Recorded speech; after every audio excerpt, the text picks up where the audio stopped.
الحمدللہ ثم الحمدللہ، ایک بار سے پھر میں اپنی والدہ کی قبر پہ حاضری کا شرف مجھے حاصل ہو رہا ہے۔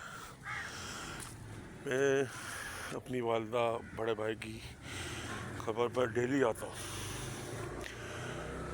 آپ کے محرومین سے، والدین میں سے جو بھی چلیں گے ان کی قبر پر جایا کریں جب بھی آپ کو وقت ٹائم ملے۔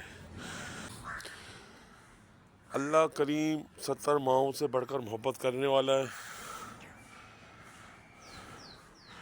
اور اس کے خزانے میں کوئی کمی نہیں۔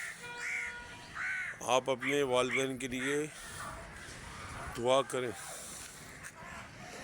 کہ اللہ کریم میرے والدین کو بخش دے۔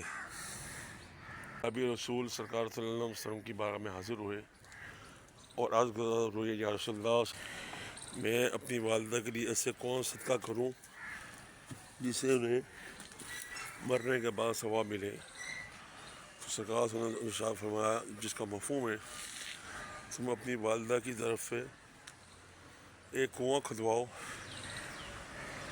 جب تک وہ کنواں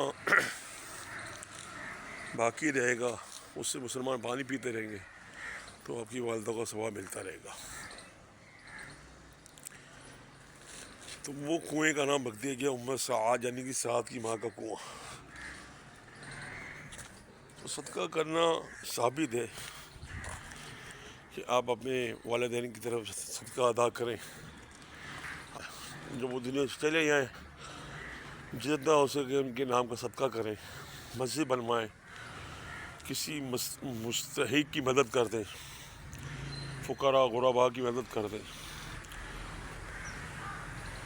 کسی بھی زاویے سے اس کی مدد کرتے رہیں، اس نیت سے یا اللہ اس کا ثواب میں اپنی والدہ والد صاحب کو پیش کرتا ہوں۔